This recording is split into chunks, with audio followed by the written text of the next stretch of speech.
We modern humans really like to think we've got it all figured out, don't we? I mean, we've got smartphones in our pockets, satellites mapping the entire globe, and this seemingly complete timeline of human history just neatly printed in our textbooks. But what if I told you that feeling of omniscience? It's totally an illusion. The reality is, our history is actually built on massive, unexplainable gaps. In today's Explainer, we're going to see that despite all our advanced tech, the Earth is still hiding ancient structures, bizarre artifacts, and vanished civilizations that literally break the rules of everything we thought we knew. Okay, so let's dive into this. To make sense of all these historical anomalies, we've broken this explainer down into 5 distinct chapters. We're going to start with the fragments of our incomplete history, then move on to untouched tombs, check out some impossible engineering, decode cryptic texts, and finally, look at entire civilizations swallowed by time. All right, kicking things off with Chapter 1, our incomplete human history, the fragments that just don't fit. You see, every so often, everyday archaeology just spits out an artifact or discovery that completely derails our accepted timeline. Let's look at a few rapid-fire examples of the totally unexplained. Back in 1890, anthropologists in Castelnau, France, dug up human bone fragments from an individual estimated to be, get this, 11 feet tall, and these were verified by top experts at the University of Montpellier. But then, they mysteriously vanished without a trace. Poof. Or, how about the Roman dodecahedrons? We found over 130 of these crazy complex 12-sided bronze shapes all across Europe. The thing is, the Romans, who literally wrote down everything, left zero historical record of what they actually do. No one knows. And sometimes it's not even ancient humans, but the Earth itself playing tricks on us. Like the moving stones of Death Valley. For a whole century, these heavy rocks just seemingly glided across dry lake beds all on their own, until researchers recently figured out they were surfing on a rare, super delicate layer of window pane ice. It just goes to show how wild and undocumented even relatively recent history can actually be. Moving right along to Chapter 2, Tombs of the Untouchable, Legends Sealed Away. So we're shifting from small, baffling artifacts to massive physical locations, places we absolutely know exist, but that just remain stubbornly out of our reach. The contrast between these two historical heavyweights is absolutely fascinating. On one hand, you've got Qin Shi Huang, the very first emperor of China. We know exactly where his tomb is. It's this massive 56-square-kilometer underground palace, but it remains completely untouched. Why? Well, ancient chronicles describe rivers of flowing mercury inside, and modern soil tests have actually confirmed that. Plus, to be honest, our modern preservation technology just isn't ready to protect the fragile stuff sealed in there. Now contrast that with Genghis Khan. His tomb has completely vanished. The legend goes that the 2,000 people who attended his funeral were executed, and then the soldiers who killed them were also killed, all just to violently erase the location from history forever. So one tomb is physically untouchable, and the other is conceptually untouchable. Now what's really interesting here is that this isn't just some problem from the distant past. Get this, in 2008, archaeologists actually confirmed the existence of the Hawara Labyrinth. We are talking about a colossal 3,000-room underground complex in Egypt. Yet, modern authorities have deliberately kept the findings secret. They've restricted access, citing national security. I mean, what is down there? And this place isn't a myth. The ancient Greek historian Herodotus actually visited this labyrinth with his own eyes back in the 5th century BCE. He wrote, if all the works of the Greeks were put together, they would not equal this labyrinth in labor and expense. Just think about that for a second. Eyewitnesses saw this underground city, noting it completely dwarfed megastructures like Karnak. Yet today, it just remains sealed away beneath the sand, hidden from all of us. Which brings us to Chapter 3. Engineering that defies logic. Impossible scale. All right, let's shift our narrative from places that are hidden to structures sitting right out in the open, but represent physical engineering feats that simply shouldn't exist. 1,650 tons. That is the staggering weight of the largest stone block ever carved by human hands, found partially buried in a quarry near Baalbek, Lebanon.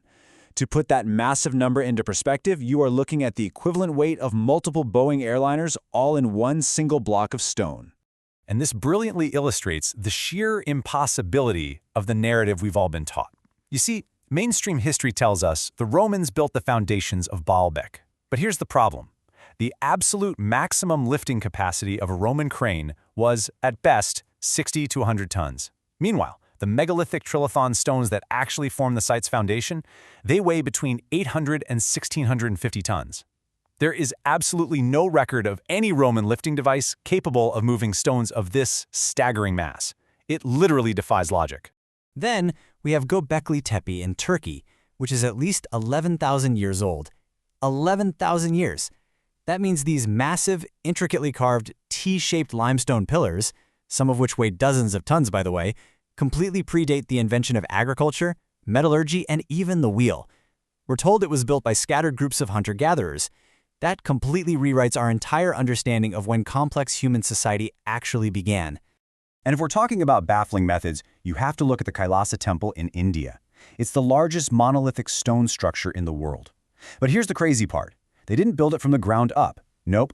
They started at the very top of a mountain and carved downward into solid basalt rock. They removed 400,000 tons of stone using nothing but simple hammers and chisels. And here's the real kicker. Local legend and historical timelines suggest the whole thing was completed in just 18 years. The pace and method of this construction completely baffles modern architects to this day. Let's move on to Chapter 4, Cryptic Texts and Maps, Undeciphered Knowledge. So, let's step away from physical stones for a minute and look at intellectual mysteries. I'm talking about historical knowledge that we literally possess in our hands today, but cannot read or understand. Let's look at a pretty cryptic catalog of bizarre texts. First up, the Codex Gigas. This thing is an absolute behemoth of a medieval manuscript, weighing in at 75 kilograms. Modern scholars are just astounded because all 620 pages were written perfectly, with incredibly consistent handwriting by a single person. Then there's the Rohank Codex from Hungary. It's 400 pages filled with thousands of unique symbols that have never been seen in any other ancient language. Seriously, despite the very best efforts of modern cryptographers and advanced digital tech, it remains completely impenetrable. Returning to the Codex Gigas for a second, it's actually also known as the Devil's Bible, and that's thanks to a pretty terrifying legend. The story goes that a doomed monk, who was sentenced to be walled up alive, promised to write a book containing all human knowledge in a single night just to save his life. Knowing that was, well, impossible, he allegedly made a pact with the devil. Legend claims that Satan himself appeared and helped him finish the manuscript in one night in exchange for the monk's soul. The monk then supposedly painted a giant, glowing-eyed portrait of Satan right smack in the center of the book. Now, obviously, it's just a legend, but the sheer, bizarre perfection of this massive text really makes you wonder how one human actually pulled it off. But honestly, perhaps no document out there is as scientifically baffling as the Piri-Reis map. Drawn in 1513 by a Turkish admiral, this map shows the coastlines of Western Africa and Eastern South America with just stunning accuracy. But here is the most astonishing detail by far. It clearly depicts the northern coast of Antarctica. Remember, that's a continent not discovered by modern humans for another 3 centuries, and to make it even crazier, it shows it completely free of ice. So, this forces a pretty massive question upon us, right? Did the Piri-Reis map inherit knowledge from some prehistoric global civilization? Admiral Piri-Reis explicitly noted that he used much older, ancient maps from the Greek and Roman eras to piece his together. But how on earth could ancient cartographers know what Antarctica looked like before the Ice Age if humans supposedly didn't even have the technology to map it back then?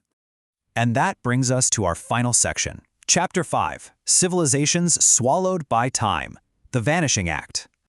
We've seen objects and places that break all the rules. But what about entire societies that just vanished in the blink of an eye? Take the Clovis people, for instance. These guys were master stoneworkers, a super advanced hunter-gatherer culture thriving in North America around 13,000 years ago.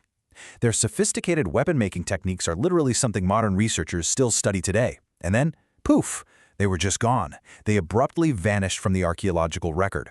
While climate change was definitely a factor, finding evidence of cosmic glass and carbon dust in the soil has actually led to theories that a catastrophic meteor impact wiped this entire culture out in an instant. Or consider Doggerland, which is often called the Atlantis of Europe. This was a massive, incredibly fertile land bridge that once connected England to continental Europe. It was an absolute paradise for hunter-gatherers. But let's trace this tragic timeline together. As the last ice age ended around 10,000 BC, melting ice caused sea levels to slowly rise. Then, about 8,200 years ago, a massive underwater landslide triggered a devastating megatsunami. And finally, by 5,500 BC, the North Sea completely swallowed whatever high ground was left. An entire world completely drowned. So the crucial point here is, look at how this connects to us right now. Today, we pull mammoth tusks and ancient flint tools from the bottom of the North Sea.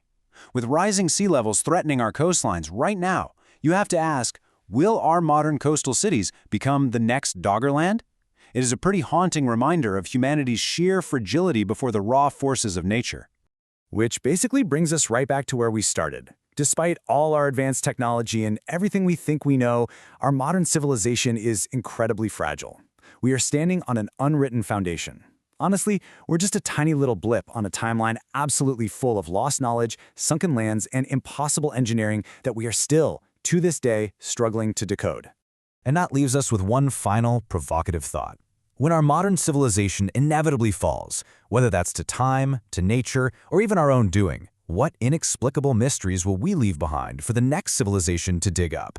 Will they look at the remnants of our world with the exact same bewilderment that we feel when we look at the massive stones of Baalbek? Thank you so much for exploring these ancient anomalies with me today. Keep asking questions, keep learning, and I'll catch you in the next explainer.